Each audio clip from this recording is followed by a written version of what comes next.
Selamat malam para pendengar Anugerah Bonapasugit dimanapun Anda berada. Kiranya Tuhan Yesus Kristus memberkati Anda semuanya. Dan saya mengucapkan salam di dalam nama Tuhan kita Yesus Kristus. Brother Itok Rumbayan kembali mengudara pada malam hari ini untuk berbagi akan firman Tuhan, firman di akhir zaman, makanan rohani pada zaman ini. Dan kiranya saudara-saudari semakin diberkati dari penyampaian yang sudah kami sampaikan selama beberapa minggu. Dan saya percaya iman saudara semakin ditambahkan, pengetahuan saudara akan firman Tuhan semakin ditambahkan, dan lebih dari semuanya itu, Anda semakin dibuat untuk siap bagi kedatangan Kristus yang kedua. Dan dari 3 minggu yang terakhir, di mana saya sudah menjelaskan kepada Anda semuanya tentang benih yang dihidupkan, yang harus berada dalam suasana yang benar, benih yang dihidupkan untuk siap bagi pengangkatan. Maka saya percaya bahwa kalau ada benih ilahi, ada benih yang telah ditentukan di dalam hati saudara, dan yang Tuhan telah taruh ke dalam hati Anda jauh sebelum dunia ada, maka saya percaya ketika Tuhan memanggil Anda oleh firman makanan rohani di zaman ini, maka benih itu akan menyaut, benih itu akan merespon, dan benih itu akan dihidupkan, dan Tuhan akan membawa ke dalam suasana yang benar supaya benih bertumbuh dengan baik dan semakin bertumbuh sampai kepada kematangan, dan Anda siap bagi kedatangan Kristus yang kedua, pertemuan di udara dengan anak Allah. Sebelumnya mari kita tundukkan kepala dan hati kita untuk kita mau berbicara kepada Dia yang adalah penulis firman Tuhan ini. Bapa di surga, kiranya Tuhan Engkau memberkati kembali akan penyampaian firman pada malam hari ini. Kiranya Engkau memberkati usaha-usaha hamba-Mu ini Tuhan untuk menyampaikan pesan akhir zaman ini Tuhan. Dan kiranya domba-domba-Mu dimanapun mereka berada akan mendengarkan suara-Mu. Bukan mendengar suara hamba Tuhan, tapi mendengar suara-Mu yang sedang memanggil di akhir zaman ini Tuhan, lewat pesan pemulihan di akhir zaman, makanan rohani di zaman ini, untuk memanggil akan benih-benih pilihan-Mu dan untuk mempersiapkan mereka bagi kedatangan-Mu yang kedua nanti. Tuhan berkati penyampaian firman-Mu pada malam hari ini, kami serahkan dalam pimpinan Roh Kudus-Mu, di dalam nama Tuhan Yesus kami mohonkan berdoa. Haleluya, amin. Baik, sebelum kita lanjutkan pada malam ini, karena saya rindu malam ini kita akan menyampaikan topik kita yang saya berikan judul mengenali zamanmu dan pesannya, dan akan kita bagi di dalam 2 sesi. Sesi yang pertama malam ini, sesi yang kedua untuk minggu yang ke depan. Dan sebelum kita masuk pada topik itu, saya akan tambahkan sedikit tentang tema kita yang sudah kita bahas dalam 3 minggu terakhir, yaitu benih yang dihidupkan. Maka saudara akan bisa melihat di sana bahwa seperti Paulus yang sebelumnya bernama Saulus, dia memiliki benih yang telah ditentukan oleh Tuhan jauh sebelum dunia ada, yang Tuhan telah taruh ke dalam hatinya, dan Tuhan telah mengenal dia sebelum dunia ada. Maka ketika terang firman itu datang di zamannya, makanan rohani itu datang pada waktunya, di zamannya, ketika sedang dia dalam perjalanan menuju ke Damaskus, Damsyik, maka terang itu datang dan menghidupkan akan benih yang ada di dalam hatinya, dan dia mengenal akan terang itu, dan dia mengenal bahwa itu bukan lain adalah Tuhan Yesus Kristus sendiri. Dan maka terang itu, haleluya, membuat benih itu hidup. Amin. Dan Paulus merespon akan pesan firman pada zamannya, dan dia bertumbuh dan dia semakin matang. Dia diajar langsung oleh Roh Kudus di dalam kuasa kebangkitan yang menghidupkan, dan dia dipersiapkan sebagai rasul besar bagi bangsa di luar Yahudi. Maka prinsip dan proses yang sama akan terjadi bagi anak-anak Allah di sepanjang zaman. Maka prinsip yang sama pun tetap berlaku di zaman sekarang, karena Kristus tetap sama kemarin, hari ini, dan selama-lamanya. Dan kalau saudara melihat di dalam pelayanan Tuhan Yesus Kristus, maka saudara bisa mengetahui di sana bahwa salah satu pelayanan dia adalah bahwa dia dituntun oleh Roh Allah, dan dia dibawa untuk melintasi akan daerah Samaria, dan dia melintas di sebuah sumur yang dikenal sebagai sumur Yakub. Maka di sana dia bertemu dengan seorang perempuan yang statusnya gelap, yang secara lahiriah luarnya gelap, dan orang-orang pun tidak mau bergaul dengan dia karena dialah seorang pelacur. Tetapi Yesus Kristus, firman pada zaman itu, terang di zamannya, melihat bahwa di dalam hati perempuan ini, dibalik daripada status lahiriahnya yang gelap, maka dia melihat ada Raja Wali kecil yang sedang berada di dalam kegelapan. Dia melihat hal itu karena dia melihat dan mengenali benih pilihan yang sudah ada bersama-sama dengan dirinya jauh sebelum dunia ada. Maka ketika Yesus datang dan bercakap-cakap dengan perempuan Samaria ini, maka perempuan ini pun mengenal bahwa Yesus adalah Mesias. Benih di dalam perempuan Samaria ini, pelacur ini, mengenal bahwa Yesus adalah Mesias Kristus pada zaman itu. Amin. Tapi apa yang terjadi dengan para imam yang lain? Maka saudara melihat para imam yang sudah dari sejak awal memiliki secara lahiriahnya putih, secara lahiriahnya memiliki moral yang baik, memiliki etika yang baik, dikenal baik oleh masyarakat. Namun ketika Yesus datang, justru mereka berkata bahwa Yesus adalah Beelzebul, Yesus kerasukan setan, dan lain sebagainya. Itu menunjukkan, itu membuktikan bahwa tidak ada benih yang ditentukan, tidak ada perwakilan di dalam hati para imam, para pemimpin-pemimpin orang-orang Yahudi itu. Tidak ada Raja Wali kecil di dalam hati daripada para imam itu, sehingga mereka gagal untuk mengenal bahwa Yesus adalah Mesias mereka. Tapi sebaliknya, perempuan yang secara lahiriahnya gelap, tidak ada yang baik pada dirinya, tapi di dalam hatinya ada benih yang telah ditentukan. Dan terang itu datang hanya kepada benih yang telah ditentukan. Karena terang datang untuk memisahkan, terang datang untuk menghidupkan, terang datang untuk memberikan pertumbuhan, terang datang untuk mematangkan benih tersebut. Haleluya. Terang datang untuk menyatukan benih itu dengan Tuhan, firman itu sendiri. Amen. Itulah sebabnya saudara, maka saya berharap bahwa saudara pun akan memiliki pengalaman yang sama seperti yang dialami oleh perempuan yang ada di sumur Yakub itu. Karena setelah dia mengenal Yesus, setelah dia mengenal firman di zamannya, setelah dia merespon firman di zamannya, maka dia tidak lagi mengingat-ingat akan masa lalu dia tidak lagi malu akan masa lalu dia, karena dia bertobat, dia dilahirkan kembali, dan dia bersaksi akan pesan firman Yesus Kristus pada zaman tersebut. Dan banyak orang mendengar perkataan dia, yang sebelumnya orang-orang tidak mau bergaul dan tidak mau mendengarkan suara dia. Haleluya. Begitulah seorang anak Allah yang sudah dihidupkan oleh firman di zamannya. Saya berharap saudara pun mengalami akan pengalaman yang sama ini. Amin. Karena setiap individu, setiap orang yang memiliki benih yang telah ditentukan di dalam hatinya jauh sebelum dunia ada, yang sudah dikenal oleh Allah sebelum dunia ada, maka mereka akan merespon, domba-dombaku mendengarkan suaraku, dan aku mengenal mereka, dan mereka mengenal aku. Haleluya. Yohanes 10 ayat yang ke-27. Baik, kalau malam ini kita akan berbicara tentang mengenali zamanmu dan pesannya, maka saya berharap saudara pun juga bisa memahami akan tema ini, karena kita akan lanjutkan terus sampai kita akan mendapatkan akan pengertian yang semakin baik dan sempurna tentang Yesus Kristus, Tuhan Allah yang kita sembah dan kita muliakan. Malam ini kita berbicara mengenali zamanmu dan pesannya. Oke, baik, kita akan baca sekarang di Matius pasal yang ke-24 dari ayat yang pertama sampai yang ketiga.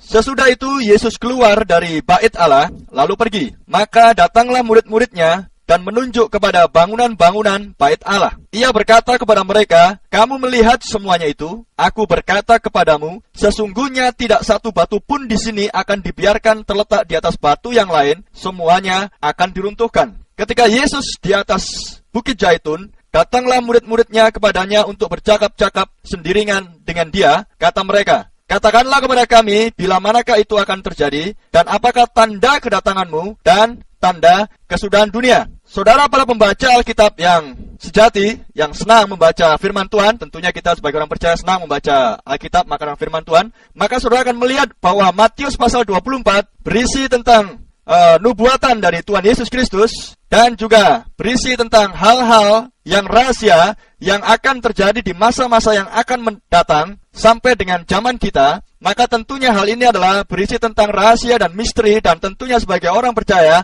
maka kita wajib dan harus mengetahui apa isinya, karena itulah yang diinginkan Tuhan, sehingga ketika kita mengetahui rahasia, misteri yang terkandung di dalam Alkitab ini, maka kita akan dibuat teguh, dibuat kuat, dibuat kerohanian kita pun sehat.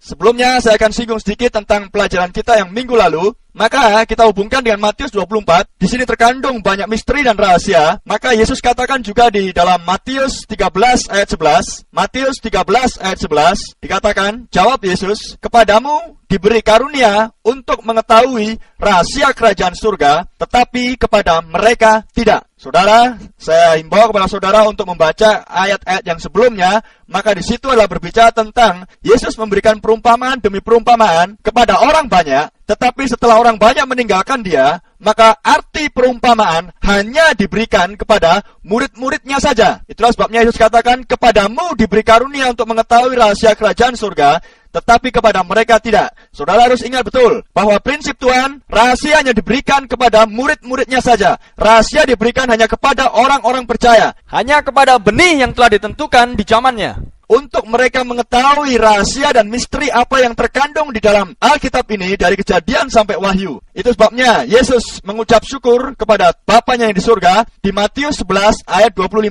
Matius 11 ayat 25. Dia berkata, pada waktu itu berkatalah Yesus, aku bersyukur kepadamu, Bapa, Tuhan langit dan bumi, karena semuanya itu engkau sembunyikan bagi orang bijak dan orang pandai, tetapi engkau nyatakan kepada orang kecil. Matius 11 ayat 25. Saudara perhatikan di ayat yang 25 ini, bagian yang terakhir. Tetapi engkau nyatakan kepada orang kecil. Di dalam bahasa Inggrisnya, versi King James, bukan dikatakan orang kecil, tetapi adalah bayi-bayi yang hendak mau belajar. Saya ulangi lagi dengan terjemahan sesuai dengan versi King James. Tetapi engkau nyatakan kepada bayi-bayi yang hendak mau belajar. Nah, saudara perhatikan di sini di Matius 13 ayat 11, Yesus katakan bahwa rahasia hanya diberikan kepada murid-muridnya, dan siapa murid-muridnya bukan lain adalah orang-orang yang sederhana atau bayi-bayi yang mau belajar. Dan saudara lihat secara natural, secara jasmaniahnya, bayi diberi makan apa saja, maka dia akan menerima apa yang dia makan. Dan bayi bisa bertumbuh menjadi dewasa oleh karena tergantung dengan jenis makanan apa yang dia terima. Amin. Itulah sebabnya kita sudah menjelaskan tentang makanan rohani pada waktunya atau firman di zamannya, sesuai dengan eranya. Itu sebabnya di akhir zaman maka Tuhan akan berikan kepada kita pun makanan yang sesuai dengan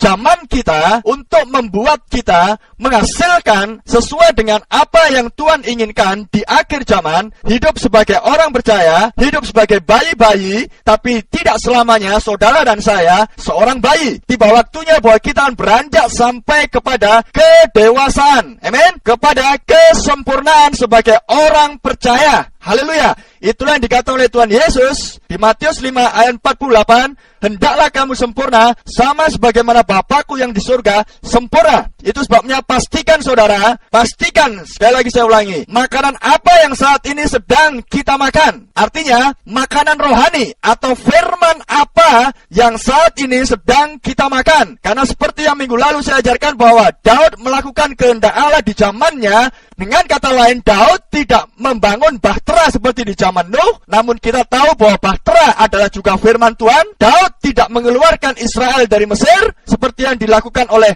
Musa dengan pesan pembebasan, dan kita tahu bahwa firman yang disampaikan oleh Musa juga adalah firman Tuhan dari Tuhan yang sama, dari Allah yang sama. Amin. Tapi Daud tidak mengerjakan semuanya itu. Tapi Daud mengerjakan sesuai dengan firman Tuhan yang berlaku di zamannya. Dan kalau saudara bisa menangkap hal-hal ini, maka saudara akan melihat. Saya ambil contoh lagi. Tuhan Yesus datang pada waktu di bumi menjadi manusia, firman yang menjadi manusia, namun dia tidak mengerjakan apa yang dilakukan oleh Yohanes Pembaptis. Yohanes Pembaptis adalah seorang nabi, Alkitab katakan, dan dia adalah yang mempersiapkan jalan bagi kedatangan Mesias. Dan apa yang dilakukan oleh Yohanes Pembaptis adalah juga penggenapan kehendak Allah yang sudah dinubuatkan oleh Maleakhi 3 dan Yesaya 40.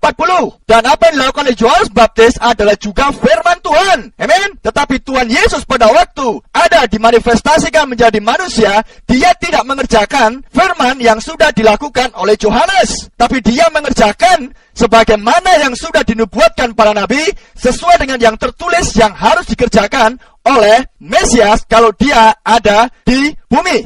Nah, saya ulangi sekali lagi. Yesus tidak mengerjakan kehendak Allah atau firman yang sudah dikerjakan dan digenapkan di zamannya Yohanes Pembaptis. Itu sebabnya Yesus sendiri pada waktu ada di dalam tubuh manusia, dia mengatakan di Yohanes 8 ayat 56, Abraham bapamu bersukacita bahwa ia akan melihat hariku, dan ia telah melihatnya dan ia bersukacita. Saudara perhatikan, Yesus menunjuk pada dirinya sendiri sebagai firman yang menjadi manusia, dan bahwa ia harus menggenapkan apa yang sudah dinubuatkan oleh para nabi tentang dirinya, dan harus genap pada hari di mana dia ada di bumi. Dan tidak ada seorang pun, tidak ada nabi manapun yang bisa menggenapkan apa yang sudah dinubuatkan tentang kedatangan Mesias selain hanya Yesus sendiri di dalam tubuh manusia. Saya ambil contoh satu ayat lagi. Coba saya ajak pendengar yang setia untuk membuka di Lukas 4 ayat yang ke-21, langsung mulai. Ayat 21. Lalu ia memulai mengajar mereka, katanya, pada hari ini genaplah nas ini sewaktu kamu mendengarnya. Haleluya. Saudara bisa lihat di sini bahwa Yesus menggenapkan ayat-ayat firman tertentu yang sangat khusus yang kita sebut dengan makanan rohani di zamannya, karena pengkhotbah katakan semua yang ada di bawah kolong langit ini ada waktunya, ada masanya, dan masanya dan waktunya ditentukan sendiri oleh Tuhan. Amin. Itu sebabnya Nuh mengerjakan bahtera, Musa tidak mengerjakan bahtera, tapi mengeluarkan Israel dari Mesir. Yohanes Pembaptis tidak mengerjakan apa yang dilakukan oleh Nuh dan Musa. Daud tidak mengerjakan apa yang dilakukan oleh para nabi yang lain. Demikian juga dengan Tuhan Yesus. Maka di setiap zaman Tuhan memberikan makanan sesuai dengan tepat pada waktunya atau tepat pada zamannya, karena Tuhan memiliki anak-anaknya yang sudah dia pilih sebelum dunia ada di setiap zaman. Sehingga ketika Tuhan mengirimkan makanan-makanan di setiap zamannya, maka anak-anaknya itu akan mendengarkan suara dan akan memakan makanan rohani yang tepat pada waktunya. Karena di Yohanes 10 ayat 27, Yesus sendiri berkata, dombaku mendengarkan suaraku dan orang asing tidak mau diikuti. Amin.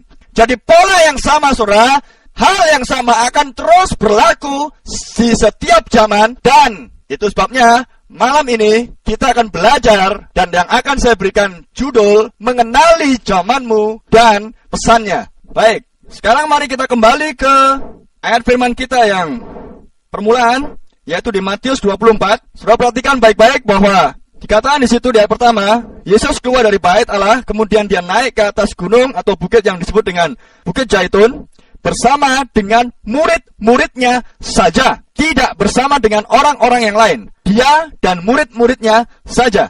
Dan di ayat 3, kalau saudara adalah seorang pembaca Alkitab yang baik, maka saudara akan melihat di situ hal yang sangat khusus. Ada 3 buah pertanyaan yang diajukan oleh murid-murid kepada Yesus. Yesus adalah firman yang menjadi daging. Perhatikan saudara. Ketika pertanyaan ini sangat penting sekali, bukan hanya bagi murid-murid, tapi bagi saudara dan saya yang hidup di akhir zaman.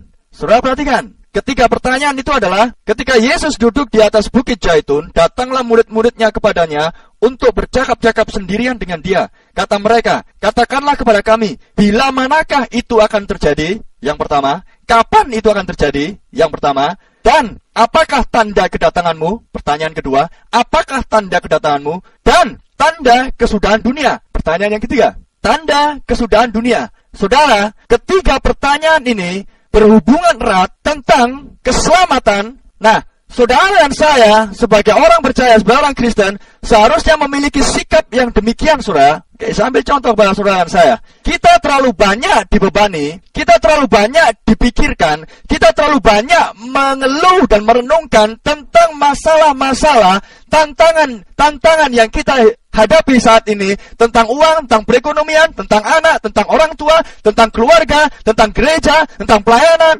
Semua masalah-masalah itu seringkali hinggap di dalam hati dan memenuhi pikiran kita, sehingga kita lupa hal yang pokok tentang keselamatan jiwa kita. Saudara, malam ini dan untuk malam berikutnya, saudara dan saya harus pastikan benar-benar bahwa apa yang saya sampaikan oleh kasih karunia Roh Kudus bukan melulu untuk menyelesaikan masalah-masalah pergumulan sehari-hari, tapi menyangkut akan hubungan kita dengan Kristus yang adalah firman. Pastikan keselamatan jiwa kita yang hidup di akhir zaman. Dan kalau saudara pastikan dan memperoleh tentang kelahiran baru, tentang baptisan Roh Kudus, dan saudara memiliki pengetahuan yang cukup tentang rahasia-rahasia firman Tuhan yang dibukakan dan dinyatakan di akhir zaman, maka saya jamin saudara akan kuat, saudara akan teguh. Karena panggilan dan pilihanmu pun teguh. Karena saudara memakan makanan rohani yang di zaman ini. Maka apapun tantangan, godaan datang. Amen. Masalah datang. Haleluya. Tentang anak, tentang keluarga, tentang mungkin pacar, tentang suami, tentang istri, dan lain sebagainya. Saudara akan sanggup untuk menghadapi dan sanggup untuk mengatasinya. Tapi pastikan terlebih dahulu saudara memiliki sikap yang sama seperti yang dimiliki oleh murid-murid ini ketika mereka bertanya kepada Yesus. Ketiga pertanyaan yang sangat-sangat khusus sekali. Amin. Itulah seharusnya yang dimiliki di dalam hati setiap orang percaya, mereka yang hidup di akhir zaman. Karena saya akan berbicara tentang kenapa ketiga pertanyaan ini akan menyangkut tentang keselamatan, menyangkut tentang penghakiman bagi mereka yang menolak, dan menyangkut tentang kebinasaan bagi mereka yang tidak bisa melihat tanda-tanda zaman. Itulah sebabnya topik saya malam ini adalah mengenali zamanmu dan pesannya. Matius 24 adalah salah satu pasal yang sangat berisi, yang sangat hal yang sangat misterius. Tapi di akhir zaman, Tuhan sudah berjanji bahwa Dia akan membukakannya. Dan itu hanya dibukakan bagi orang-orang yang mau rendah hati, orang-orang yang sederhana, orang-orang yang tidak butuh intelektual yang tinggi. Saya tidak menolak atau menyangkal tentang sekolah, tidak. Karena Yesus sendiri katakan, engkau sembunyikan itu Bapa kepada orang-orang bijaksana dan orang-orang pandai, amin. Tetapi yang diberikan kepada orang-orang yang sederhana, bayi-bayi yang mau belajar. Jadi untuk mengenal firman Tuhan, tidak ada hubungannya dengan intelektualitas, tidak ada hubungannya dengan pendidikan, amin. Tetapi ada hubungannya dengan kerendahan hati. Dan benih yang telah ditentukan bagi zamannya. Itu sebabnya saudara harus tangkap hal ini, dan saudara harus mendapatkan pewahyuan yang jelas. Saudara harus bertanya pada firman. Dan kita akan bahas sedikit tentang Matius 24. Ketika pertanyaan tersebut, maka di ayat yang 4 dan yang berikutnya adalah hal-hal yang harus terjadi setelah Yesus mengucapkan kata-kata tersebut. Ingat saudara, perhatikan baik-baik. Dan bila manakah itu akan terjadi? Apa yang dimaksud? Saudara bisa baca di ayat yang kedua, Matius 24. Kamu melihat semuanya itu, aku berkata kepadamu, sesungguhnya tidak satu batu pun di sini akan dibiarkan terletak di atas batu yang lain. Semuanya akan diruntuhkan. Saudara harus ingat apa yang dinubuatkan oleh Tuhan Yesus menjelang kematian Dia, bahwa dalam 3 hari bait suci itu akan rubuh, dan dalam 3 hari maka Dia akan membangunnya kembali. Tapi orang-orang Yahudi dan para imam memprotesnya. Nenek moyang kami saja membangun selama 40 tahun. Bagaimana mungkin kamu akan membangunnya dalam 3 hari? Saudara perhatikan. Tapi Yesus katakan bait suci yang dibangga-banggakan oleh orang Yahudi ini, tiba waktunya bait suci ini akan runtuh. Oh, saudara, itu adalah suatu pernyataan yang sangat besar yang dilakukan oleh Tuhan kita Yesus Kristus pada waktu di muka bumi. Bangunan yang sangat dipercayai dan dipegang kuat oleh orang Yahudi, bahwa Tuhannya ada di sana. Tapi Yesus katakan bangunan itu akan runtuh dan tidak ada batu satupun tertumpuk di atas batu yang lain. Itulah sebabnya murid-murid bertanya, kapan itu akan terjadi? Nah, sebelum saya akan tunjukkan pada saudara, sebelum saya sebutkan kapan itu terjadi, maka kita harus melihat dulu latar belakang akan tema kita, mengenali zamanmu dan pesannya. Dan kita akan lihat dulu dari aspek Israel, kenapa mereka sampai bisa tercerai-berai, terserak ke seluruh bumi, apa yang menjadi alasannya. Maka kita harus mengetahui hal tersebut. Karena apa yang terjadi pada Israel juga ada hubungannya dengan kita sebagai orang percaya. Karena saya yakin bahwa Israel, apapun yang terjadi dengan Israel, Israel adalah jamnya Tuhan. Amin. Kalau saudara ingin mengetahui sekarang tanggal berapa, saudara harus melihat kalender saudara. Tapi kalau saudara ingin mengetahui zaman apa ini, maka saudara harus melihat Israel sebagai jamnya Tuhan. Haleluya. Nah, apa yang terjadi dengan Israel? Kita melihat pada waktu Yesus sebagai Mesias datang, dia ditanyai oleh orang-orang Farisi dan Saduki. Itu tertulis di Matius 16 ayat 1-3. Matius 16 ayat 1-3. Yesus katakan kepada mereka, kemudian datanglah orang-orang Farisi dan Saduki hendak mencobai Yesus. Mereka meminta supaya ia memperlihatkan suatu tanda dari surga kepada mereka. Tetapi jawab Yesus, pada petang hari karena langit merah, kamu berkata hari akan cerah. Dan pada pagi hari karena langit merah dan redup, kamu berkata hari buruk. Rupa langit kamu tahu membedakannya, tetapi tanda-tanda zaman tidak. Tetapi tanda-tanda zaman tidak. Amin. Haleluya. Sudah perhatikan? Malam ini kita akan terfokus pada hal Israel sebagai sebuah salah satu daripada tanda zaman. Kita tahu ketika firman datang kepada mereka di dalam wujud manusia, maka kita tahu saudara, firman itu ditolak. Firman itu disangkali oleh orang-orang Yahudi. Dengan cara apa mereka menyangkal firman itu? Dengan cara membuat firman Tuhan tidak berdampak, tidak berefek kepada jemaat, bahkan kepada dirinya sendiri. Karena tradisi dan adat istiadat mereka lah yang mereka pegang dengan kuat. Sehingga firman apapun yang sudah disampaikan dari Kejadian sampai Maleakhi tidak menjadi dampak bagi mereka sendiri, bahkan bagi seluruh orang-orang Yahudi. Amin. Karena mereka tidak mengenal tanda-tanda zaman. Padahal di zaman itu adalah masanya ketika Mesias harus tampil. Amin. Mesias harus tampil untuk menggenapkan semua nubuatan para nabi. Tetapi ketika Mesias tampil di hadapan orang-orang Yahudi, maka orang-orang Yahudi menyebut dia sebagai Beelzebul, kerasukan setan, dan lain sebagainya. Maka dengan demikian, mereka tidak mengenal bahwa Yesus adalah penggenapan semua yang ditulis oleh para nabi. Dan ketika mereka datang kepada Yesus, mereka meminta tanda, tapi Yesus katakan, rupa langit kamu tahu membedakannya, tetapi tanda-tanda zaman tidak. Nah, saudara perhatikan, mereka tidak mengenal tentang tanda-tanda zaman.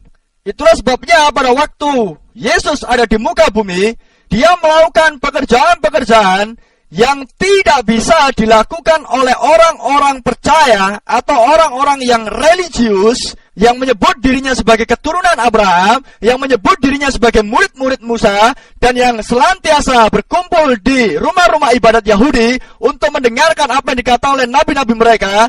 Namun ketika mereka melihat Yesus, mereka justru menentang apa yang dilakukan dan apa yang dikerjakan oleh Yesus. Sedangkan Yesus sendiri hanya mengerjakan apa yang menjadi kehendak Bapanya yang di sorga. Itulah sebabnya di Yohanes 14 ayat yang ke-11, Yesus berkata, percayalah kepadaku bahwa aku di dalam Bapa dan Bapa di dalam aku, atau setidak-tidaknya percayalah karena pekerjaan-pekerjaan itu sendiri. Dan pekerjaan-pekerjaan inilah yang tidak dipercayai oleh orang-orang Yahudi. Yesus membangkitkan orang mati, Yesus menyembuhkan orang kusta, Yesus membuat orang lumpuh berjalan, Yesus mencilikkan mata orang buta yang buta dari sejak lahirnya.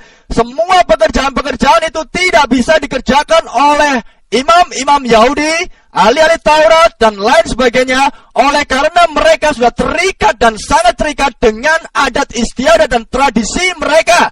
Sehingga mata mereka buta untuk bisa melihat pekerjaan-pekerjaan Tuhan yang ada di antara mereka dan tanda-tanda yang sudah dilakukan oleh Tuhan Yesus. Tetapi sudah ingat, apa yang dilakukan oleh Tuhan Yesus pun tidak bisa dipungkiri oleh orang-orang Yahudi. Itu sebabnya seorang pengajar Israel yang bernama Nikodemus di Yohanes 3 bertemu dengan Yesus, dan dia sendiri mengatakan bahwa tidak ada seorang pun yang bisa melakukan hal-hal ini kalau dia tidak diutus oleh Tuhan. Amin. Nah, hal yang sama saudara, apa yang terjadi dulu di zaman Israel akan terulang sendiri di akhir zaman. Karena pada waktu Yesus datang adalah kedatangan dia yang pertama. Kedatangan Kristus yang pertama. Amin. Dan saya akan hubungkan sedikit dengan kedatangan Tuhan. Kedatangan Tuhan ada 3 kali. Kedatangan dia yang pertama adalah untuk menebus mempelai wanitanya. Perhatikan, saya ulangi lagi. Kedatangan Kristus ada 3. Kedatangan dia yang pertama adalah untuk menebus, mempelai wanitanya. Kedatangan dia yang kedua adalah untuk mengambil mempelai wanitanya. Menggenapkan 1 Tesalonika pasal yang keempat, akan ada pertemuan di udara, akan ada pengubahan tubuh, akan ada pengangkatan. Kristus akan mengambil mempelai wanitanya dari bumi. Dan kedatangan yang ketiga, dia akan datang bersama dengan mempelai wanitanya di kerajaan 1000 tahun.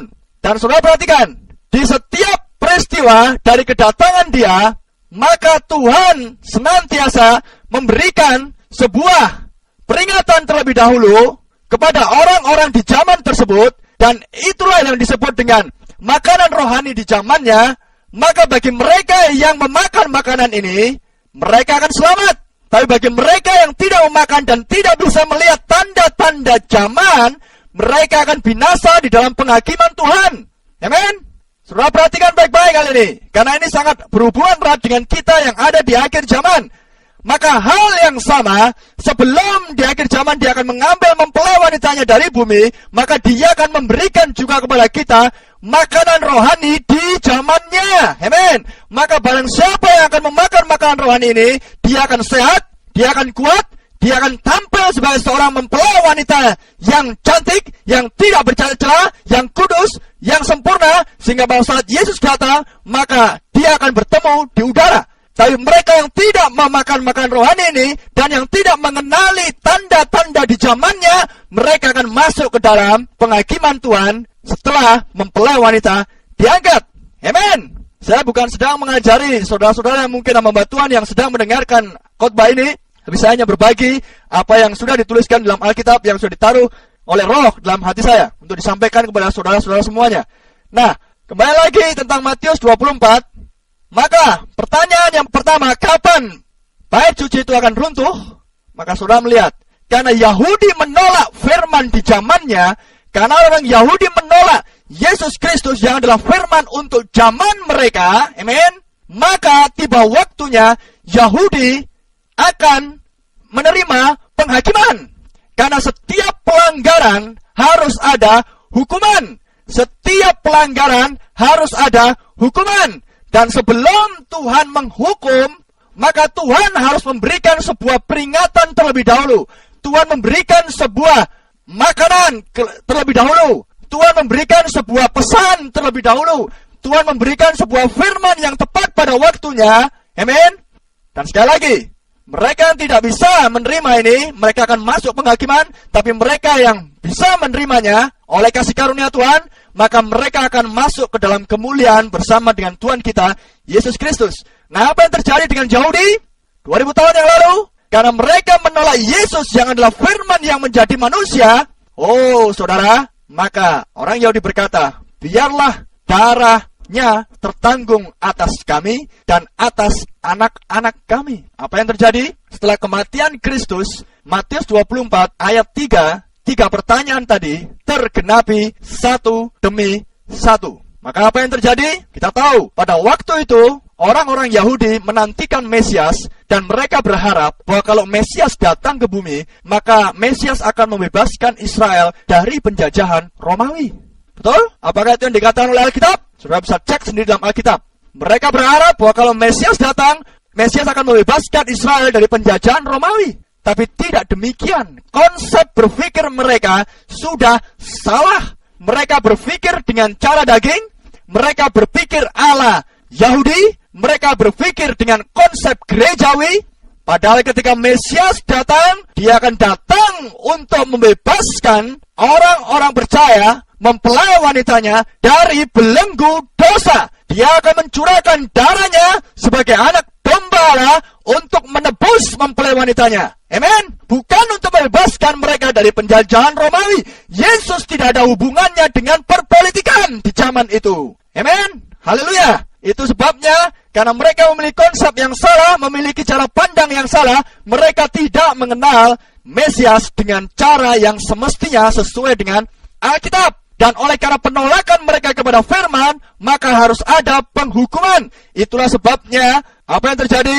Kekaisaran Romawi mengirimkan seorang jenderal yang bernama Titus pada tahun 70, sekitar 40 tahun setelah kematian Kristus di Kalvari.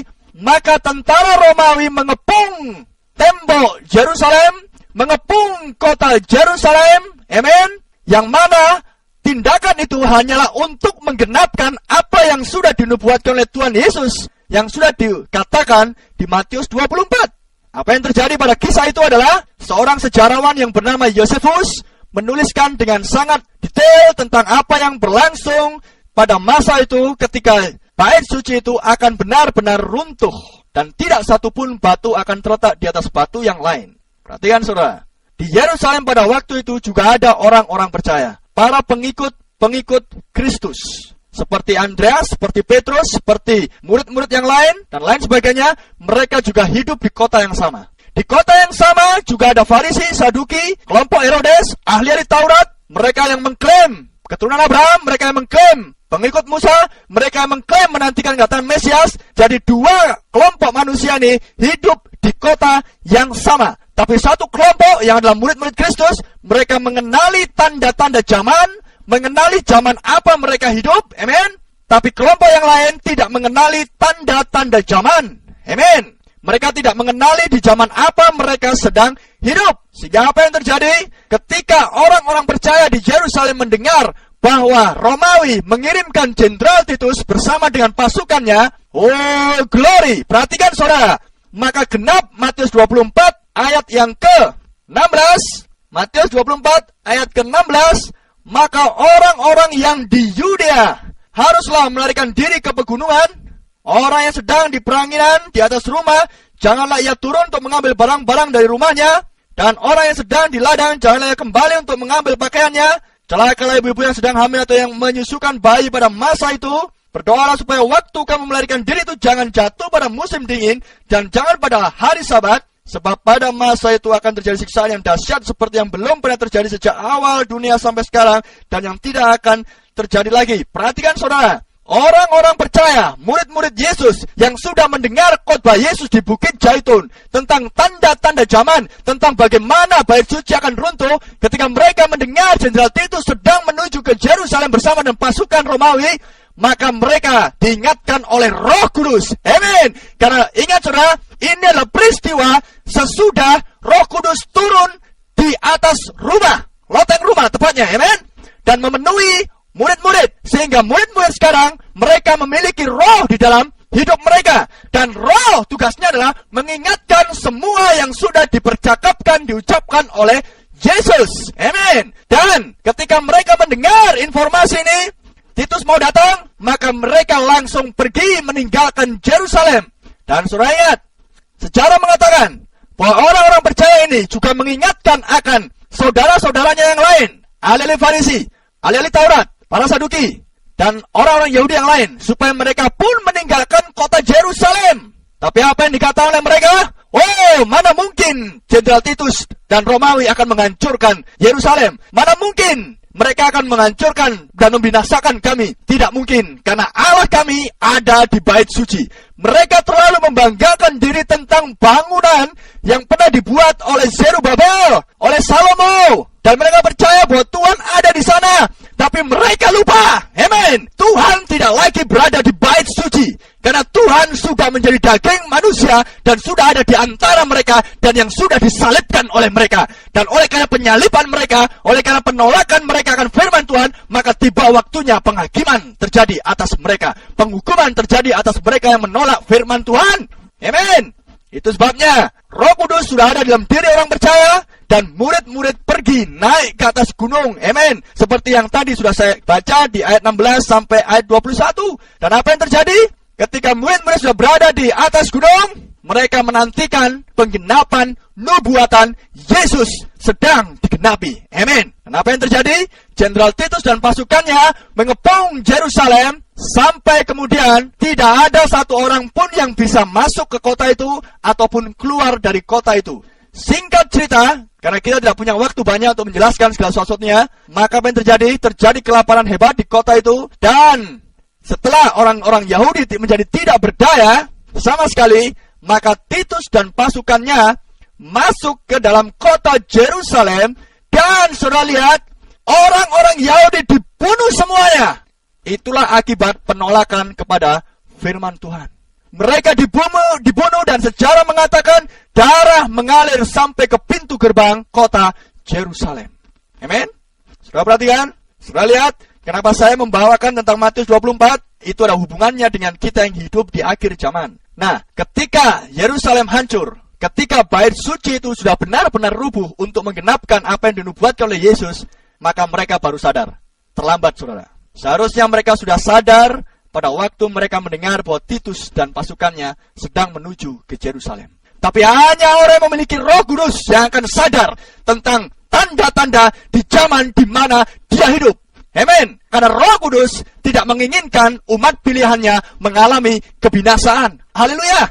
Hanya mereka yang memiliki benih yang telah ditentukan yang akan tahu. Itu sebabnya, saudara, apa yang terjadi setelah bait suci itu rubuh? Maka Matius 24 ayat yang ke-15 pun dengan sendirinya akan dan sudah genap tepat pada waktunya. Apa yang dikatakan di Matius 24 ayat 15? Jadi, apabila kamu melihat pembinasa keji. Perhatikan, saudara, di Alkitab kita disebutkan tentang pembinasa keji. Tapi di versi King James, bahasa Inggris, disebutkan dengan kekejian. Saya ulangi. Jadi apabila kamu melihat kekejian berdiri di tempat kudus, amin, Yerusalem, menurut firman yang disampaikan oleh Nabi Daniel, para pembaca hendaklah memperhatikannya. Apa yang terjadi, saudara? Sekitar tahun 600-an, maka berdirilah sebuah tempat penyembahan yang dimiliki oleh orang-orang muslim yang disebut dengan Masjid Omar. Berdiri persis tepat di atas pondasi bait suci di kota Yerusalem. Maka Matius 24 ayat 15 tidak perlu saudara dan saya tafsirkan, sudah digenapi, sudah lama sekali. Masihkah saudara dan saya menunggu? Hai orang Kristen, hai orang percaya, tidakkah saudara mengenali tanda zaman di zamanmu di mana sekarang saudara hidup? Amin. Mari kita menuju ke Matius 24 ayat ke-32. Matius 24 ayat 32. Tariklah pelajaran dari perumpamaan tentang pohon ara. Apabila ranting-rantingnya melembut dan mulai bertunas, kamu tahu bahwa musim panas sudah dekat. Demikian juga, jika kamu melihat semuanya ini, ketahuilah bahwa waktunya sudah dekat, sudah di ambang pintu. Aku berkata kepadamu, perhatikan, sesungguhnya angkatan ini tidak akan berlalu sebelum semuanya ini terjadi. Saya ulangi lagi. Aku berkata kepadamu, sesungguhnya angkatan ini, generasi ini, amin, generasi angkatan di mana kita sedang hidup, tidak akan berlalu sebelum semuanya ini terjadi. Amin. Ayat 35, langit dan bumi akan berlalu, tetapi perkataanku tidak akan berlalu. Tetapi tentang hari dan saat itu tidak seorang pun yang tahu, malaikat-malaikat di surga tidak, dan anak pun tidak, hanya Bapa sendiri. Saudara perhatian, kenapa saya membawa saudara ke Matius 24 ayat 32? Tariklah pelajaran dari perumpamaan tentang pohon ara. Apakah pohon ara? Para teolog yang sejati pasti akan setuju dengan saya. Sejarawan pun akan setuju dengan saya. Karena semuanya membuktikan hal yang sama. Pohon ara adalah sebuah simbol. Simbol dari kebangsaan Israel. Sama seperti kita, bangsa Indonesia, memiliki simbol kebangsaan yang bukan lain adalah burung Garuda. Simbol kebangsaan dari bangsa Amerika Serikat adalah burung Raja Wali dan lain sebagainya. Maka pohon ara adalah simbol dari kebangsaan atau negara Israel. Nah, apa yang dimaksudkan oleh Tuhan Yesus di sini? Tariklah pelajaran dari perumpamaan tentang pohon ara. Atau dalam versi King James, bahasa Inggris disebutkan, pelajarilah tentang perumpamaan pohon ara. Jadi saudara dan saya diminta oleh Tuhan Yesus untuk mempelajari dengan seksama. Karena ini ada hubungannya dengan saudara dan saya sebagai orang percaya yang hidup di akhir zaman. Yang menantikan, sekali lagi, yang menantikan kedatangan Kristus yang kedua. Itulah sebabnya saudara, khotbah-khotbah yang sudah saya sampaikan dari minggu yang lalu sampai dengan sekarang, saya tidak menekankan khotbah-khotbah hanya sekedar menyelesaikan masalah, menyelesaikan tantangan, menyelesaikan pergumulan. Tidak, saudara. Yang kami sampaikan di sini adalah berbicara tentang zaman di mana saudara dan saya hidup, Dan kenapa kita hidup di zaman ini? Dan apa yang harus kita lakukan sebagai orang-orang percaya yang menantikan kedatangan Kristus yang kedua? Karena kalau kita melihat dan mendapatkan dan mendengar dan memakan makanan rohani, firman yang tepat pada waktunya, sekali lagi saya katakan, saudara dan saya akan sanggup menghadapi semua tantangan dan problema dan masalah apapun bentuknya dalam kehidupan kita sehari-hari. Amin. Karena yang bekerja, yang berperang bukan lagi saya dan saudara, tetapi adalah Roh Kudus sendiri. Pastikan saudara, menerima makanan rohani di zamannya ada hubungannya dengan menerima Roh Kudus di zamannya. Amin. Dengan menerima Roh Kudus di zamannya, maka saudara akan menjadi milik Kristus di akhir zaman. Oh, haleluya. Sudah perhatikan. Kembali lagi tentang pohon ara yang adalah simbol dari bangsa Israel. Dikatakan oleh Tuhan Yesus di ayat 32, apabila ranting-rantingnya melembut dan mulai bertunas, kamu tahu bahwa musim panas sudah dekat. Kalau saudara berbicara tentang tunas, mulai bertunas, maka berbicara tentang sebuah kelahiran dari biji atau benih yang saudara dan saya tanam ke dalam tanah. Maka hal yang pertama keluar dari biji yang baru saja ditanam adalah tunas. Dan tunas itulah tunas muda. Maka dengan kata lain, Alkitab sudah menjanjikan dan bernubuat bahwa Israel akan dilahirkan. Tapi dalam hal ini, kita melihat tentang tanda-tanda zaman untuk mengenali zaman apa kita hidup dan apa pesannya melalui apa yang berlangsung dan terjadi pada Israel. Masih banyak tanda-tanda yang lain yang minggu-minggu berikutnya akan saya sampaikan dengan pertolongan Tuhan. Jadi kita terfokus sekarang pada kondisi Israel. Ingat, Israel sudah menolak firman, menolak Yesus, menolak Mesias, maka Israel kemudian mendapatkan penghakiman dari Tuhan, dan kemudian sudah lihat Israel tercerai-berai ke 4 penjuru bumi. Israel tercerai-berai, terserak kemana-mana ke seluruh dunia. Amen. Tapi tiba waktunya Yesus mengingatkan kepada kita sebagai orang percaya bahwa Israel akan bertunas kembali. Amin. Dan tepat pada tahun 1948 pada bulan Mei, Israel memproklamirkan dirinya sebagai sebuah bangsa atau negara yang merdeka. Dan itulah sebuah tanda yang besar yang harusnya saudara dan saya perhatikan baik-baik. Amin. Haleluya. Karena sekali lagi, melalui perang dunia pertama dan melalui perang dunia kedua, sekali lagi Israel kembali ke tanah airnya, kembali ke Palestina. Amin. Dan itu semua sedang dan sudah dikerjakan oleh Tuhan sendiri untuk menggenapkan janjinya. Karena selama Israel berada di luar tanah perjanjian, di luar Kanaan, maka Israel tidak akan pernah diberkati. Itulah sebabnya Tuhan harus membawa Israel, memaksa Israel dengan rasa nasionalisme yang tinggi untuk membawa Israel kembali lagi ke tanah airnya. Amin. Untuk menggenapkan janji nubuatan Alkitab yang telah dinubuatkan oleh para nabi. Haleluya. Dan saudara, apa yang terjadi setelah Israel ada di Palestina, itu adalah untuk menunjukkan bahwa pada saat yang bersamaan Tuhan sedang menggenapkan janjinya bagi mempelai wanitanya, yaitu orang-orang pilihannya di luar bangsa Israel, di luar bangsa Yahudi. Haleluya. Perhatikan saudara, karena kalau saudara perhatikan, saudara lihat apa yang sedang berlangsung di Yerusalem sekarang menjadi pusat perhatian bagi seluruh dunia. Amin. Baik perpolitikan dan yang lainnya. Maka saudara lihat, apapun yang terjadi di sana menjadi pusat perhatian orang-orang di seluruh dunia. Perhatikan baik-baik saudara, Israel menjadi sebuah tanda yang besar di akhir zaman. Perhatikan kondisi kehidupan kita, perhatikan Israel, perhatikan zamannya dan zaman di mana sedang saudara hidupi saat ini. Itu sebabnya Yesus katakan, kalau kamu melihat ranting-rantingnya melembut dan mulai bertunas, kamu tahu bahwa musim panas sudah dekat. Demikian juga jika kamu melihat semuanya ini, perhatikan, semuanya ini apa semua? Baik alam yang bergejolak, baik bangsa-bangsa yang juga mendapatkan kemerdekaan di tahun-tahun yang berdekatan dengan kemerdekaan Israel. Sudah perhatikan baik-baik. Pada tahun-tahun itu, bangsa-bangsa yang lain pun juga ikut memerdekakan diri, memproklamirkan kemerdekaannya.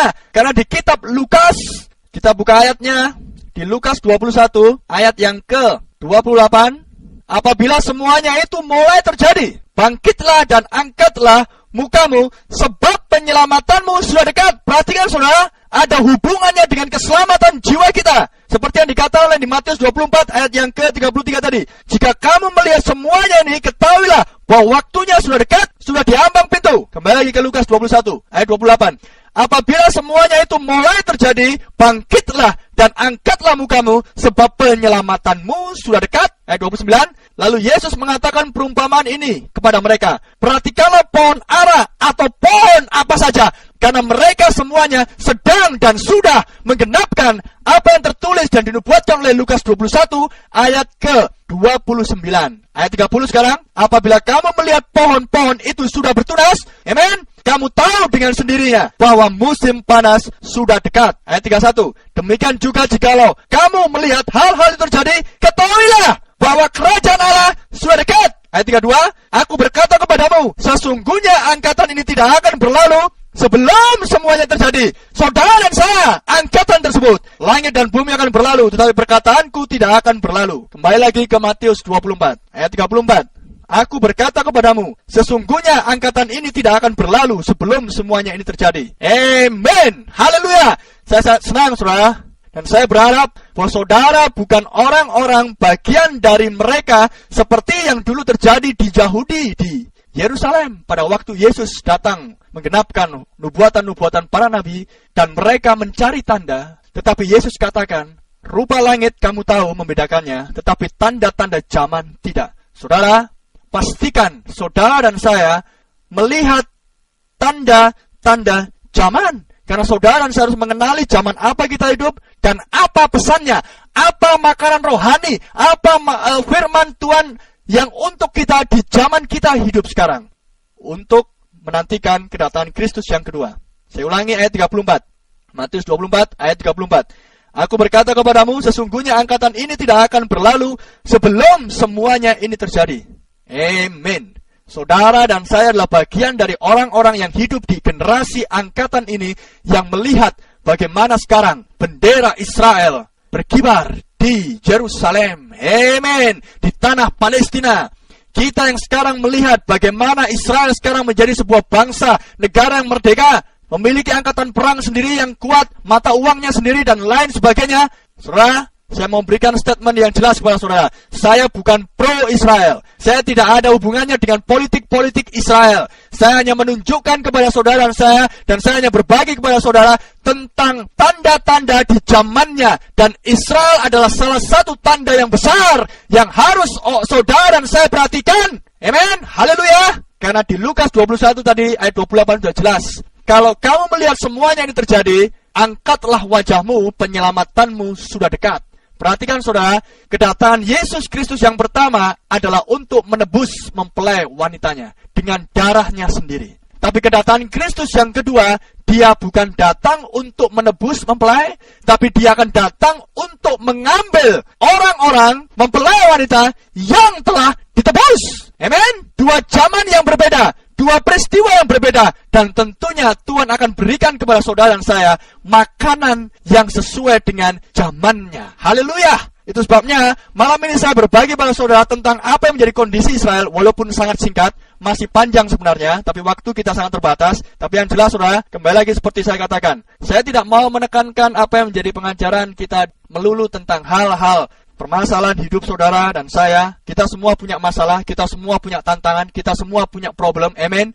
Tetapi kalau saudara dan saya mengenali tanda dan zamannya, dan kalau kita mengenali dan kita tidak buta, maka kita akan memakan rohani di zamannya, amen. Maka saudara akan dibuat kuat. Sekali lagi saya katakan, saudara akan dibuat kuat, saudara akan dibuat teguh, saudara akan melayani Tuhan dengan hal yang pasti, dan saudara tahu apa yang sudah dan saudara dan sedang dan akan saudara kerjakan di dalam kehidupan kita sehari-hari. Karena kita hidup di zaman sekarang yang sangat-sangat menipu. Saudara perhatikan baik-baik. Kita hidup di zaman yang sangat religius, sama seperti di zamannya Yahudi. Orang-orang sangat religius, sangat rohania. Mereka semua menantikan Mesias. Tidakkah sama dengan kita di zaman ini? Amen. Kita menantikan kedatangan Mesias, kita menantikan kedatangan Kristus yang kedua.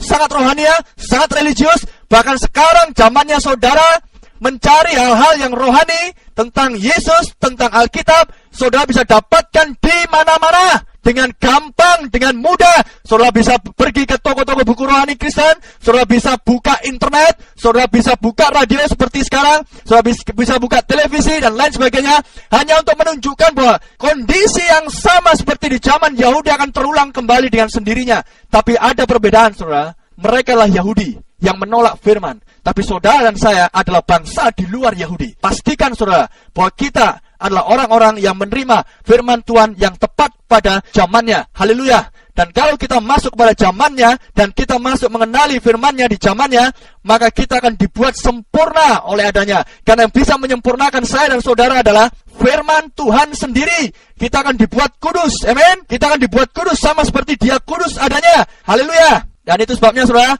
saya ingin mengimbau kepada saudara dan meminta kepada saudara ikutin terus acara program siaran khotbah di Radio Anugerah Bonapasugit setiap Sabtu malam sampai bulan Agustus. Dan saya yakin saudara akan mendapatkan jawabannya dengan pasti.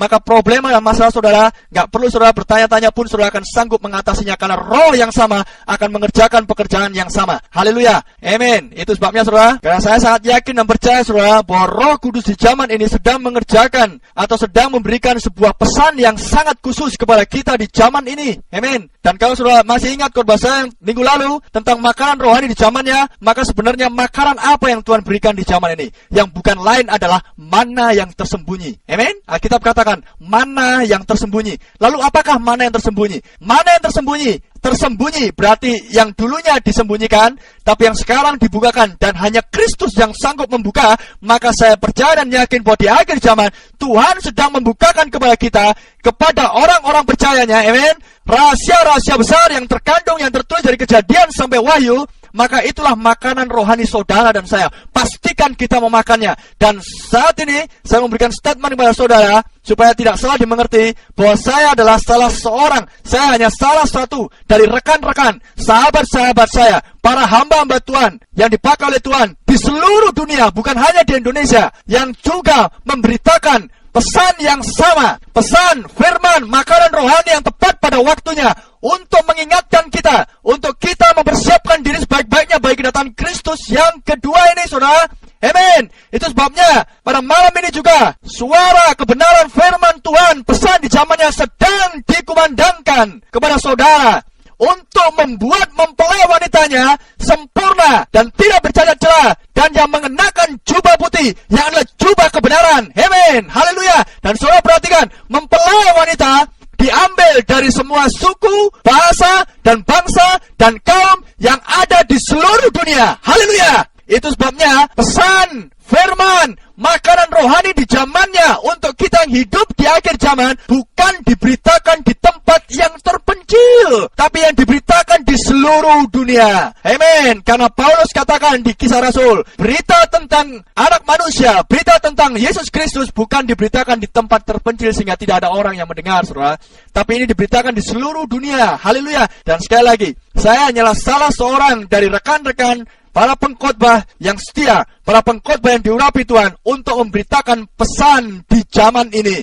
makanan rohani yang tepat pada waktunya, di mana Roh saat ini sedang memberikan sebuah pengajaran yang melampaui ide-ide manusia, di mana pengajaran ini, amin, adalah untuk memberikan instruksi, perintah, tuntunan kepada mempelai bagaimana dia harus bersikap di dalam kehidupan sehari-hari. Amin. Haleluya. Jadi pengajaran ini sangat penting sekali, saudara, di akhir zaman. Karena sebuah pengajaran adalah untuk memposisikan seseorang sesuai dengan tempatnya. Itulah sebabnya, saudara, saya singgung sedikit, yang saya akan ulangi lagi minggu depan.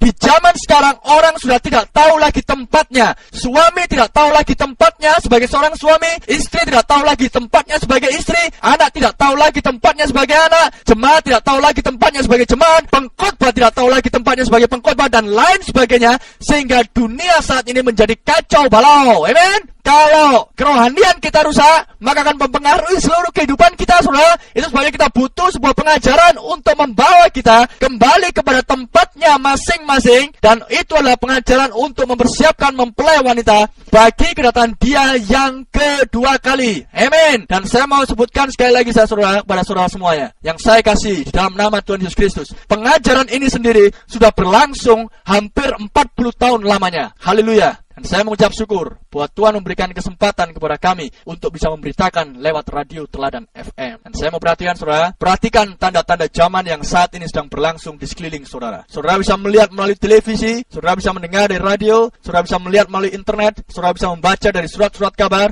dan lain sebagainya. Maka tidak ada alasan bahwa kita tidak bisa mengetahui kita hidup di zaman apa sekarang ini. Dan malam ini saya hanya baru menyinggung tentang Israel. Dan itu pun baru poin yang sedikit. Tapi minggu-minggu ke depan kita akan singgung tanda-tanda yang lain dari sudut-sudut pandang yang lain dalam kehidupan kita sehari-hari. Puji Tuhan, terpujilah nama Dia. Haleluya. Saya berharap bahwa apa yang saya sampaikan pada malam ini benar-benar memberkati saudara-saudari semuanya. Haleluya. Puji Tuhan. Sebelum kita tutup di dalam doa, maka saya ulangi sekali lagi bagi saudara, saudari, rekan-rekan para pengkhotbah yang setia, yang dikasihi oleh Tuhan Yesus Kristus, dengan segala kerendahan hati, saya hanyalah saudara dan sahabatmu yang ingin berbagi tentang kebenaran firman Tuhan di zaman ini. Amin. Haleluya. Saya bisa melayani, saya bisa berkhotbah hanya oleh karena kasih karunia Tuhan, bukan karena kehebatan saya, tapi oleh karena Roh Kudus yang bekerja di dalam diri saya dan di dalam diri saudara-saudariku yang terkasih semuanya. Haleluya. Dan kalau saudara ingin menghubungi kami, saya ulangi lagi nomor HP kami,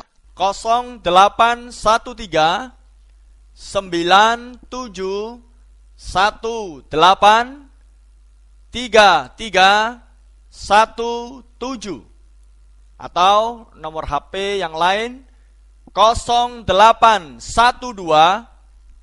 60 22 8993.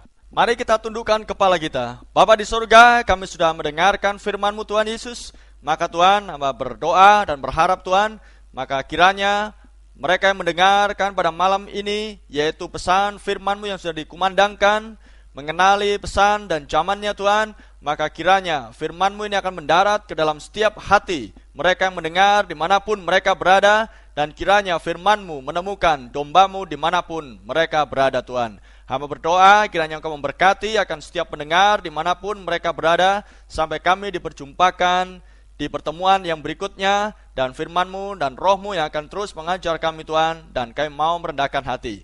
Tuhan, kalau ada yang sakit, kiranya oleh bilur-bilur-Mu mereka disembuhkan. Kalau ada yang kekurangan, membutuhkan, maka Engkau Tuhan kiranya yang akan menggenapi dan memenuhkan mereka. Dan apapun jadi pergumulan mereka, maka kiranya Engkau menghiburkan mereka Tuhan. Kami ucap syukur, kami mohonkan semuanya di dalam nama Tuhan Yesus Kristus yang mulia. Amin. Brother Ito Krumbayan di sini, selamat malam.